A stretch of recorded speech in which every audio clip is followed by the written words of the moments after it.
made enormous efforts to ensure that we are totally compliant with all laws wherever we are. We are compliant with GDPR laws and regulations. We are compliant with the US regulations, and though GDP is only still in the draft regulation stage, but we are fully, aware of the fact that we will be compliant.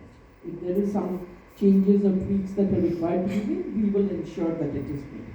At the end of the day, we are very cautious about the fact that AI can be used in many, many ways. It can be used for the good of mankind. It can be also used by bad actors, okay? Which is why in 2014, just before we launched our AI engine, in 2016 we launched Einstein. So before that, in 2014, Salesforce set up an office called the Office of Ethical and Humane Use of Technology. Okay, and that office, by the way, vets every single offering that we put out in the market.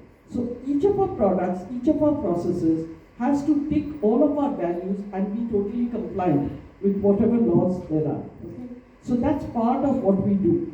I'm sure Mr. Nagpal can say from his, as a customer or rather as an organization, what they do about this.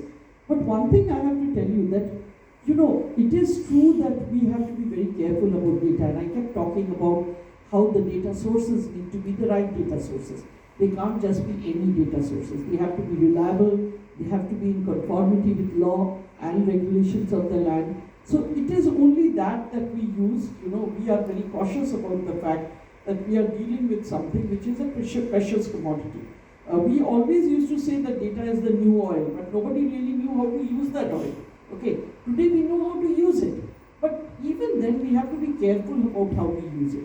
But I can only tell you this is one of the reasons why it's important when you are doing these initiatives to go with proven, stable companies that spend a lot of time in understanding privacy compliance requirements and try to comply with all of it in their products as they give them to the customers, as they offer them to their customers.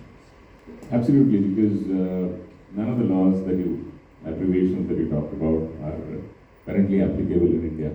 They're only some of them are applicable in certain parts of the world, but the day these drafts came out, even in those countries, my regulatory head was like completely aware of each and every line of that, and most of our conversations were, are we compliant or not compliant? Everything passed through the regulatory function. Even if the law is not there, we need to be practicing for what is going to come to this country sooner or later. Because we can't be caught, unawares when the law when it becomes an act, really. So that's one part.